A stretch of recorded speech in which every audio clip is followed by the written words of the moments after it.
তুমি পারমিশন ছাড়া এখানে কিভাবে এসেছো? চুপ! কার পারমিশন নিয়ে আসবো? তোর মতো ফ্রড বাটপারের পারমিশন নিয়ে এখানে আসতে হবে? হাউ ডেয়ার ইউ আমার অফিসে ঢুকে আমাকে তুই তোকারি করছো? এত বড় সাহস তোমার? তোর অফিস? আচ্ছা ঠিক আছে, তুই বলতো তুই ছোটবেলায় কোথায় ছিলি? ছোটবেলায় তোকে কে লালন পালন করে বড় করেছে? কি ব্যাপার, চুপ করে আছিস কেন? বল। সেই কৈফিয়ত কি তোকে দিতে হবে? মাই ডিয়ার ফ্রেন্ড, আর তুই কোন হরিদাস পাল? আমি কে সেটা তুই খুব ভালো মতোই জানিস। তোর এই সাজানো পতিতা টাইপ মেয়েকে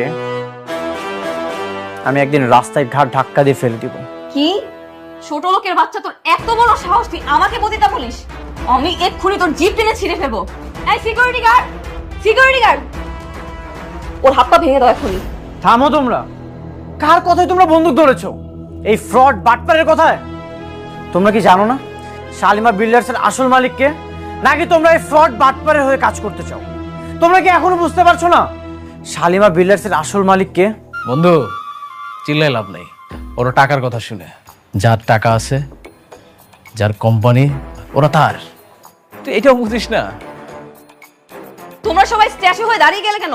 তোমরা কেউ কিছু করবে না? তোকে আমি দেখে নিচ্ছি।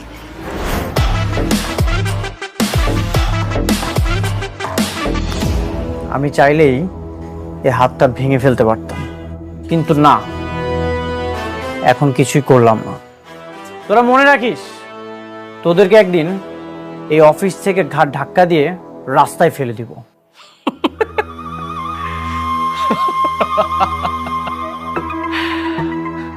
শোন, প্রথম যেদিন তোর সম্পত্তিগুলো দখল করেছিলাম না, তুই না সেম ডায়লগটা দিয়েছিলি, একইভাবে হুমকি দিয়েছিলি, কিন্তু কিচ্ছু করতে পারিস নাই। ঠিকই তোর শ্বশুরের চিকিৎসার জন্য আমার কাছে দৌড়ে আসলি, আসি আমার পায়ে ধরলি, টাকা লাগবে। আমি তো এখন দেখতেছি ওই সেম সিনটাই আবার রিক্রিয়েট হবে। তুই তোর বইয়ের ডেলিভারি ঠিক আগ মুহূর্তে এসে আমার পায়ে পড়বি, আবার তোর টাকা লাগবে। রাতুল, এই দিন দিন না, দিন আরো আছে। এই দিনকে আমি নিয়ে যাব সেই দিনের কাছে। তোর পাপের পাহাড় অনেক বড় হয়ে গেছে।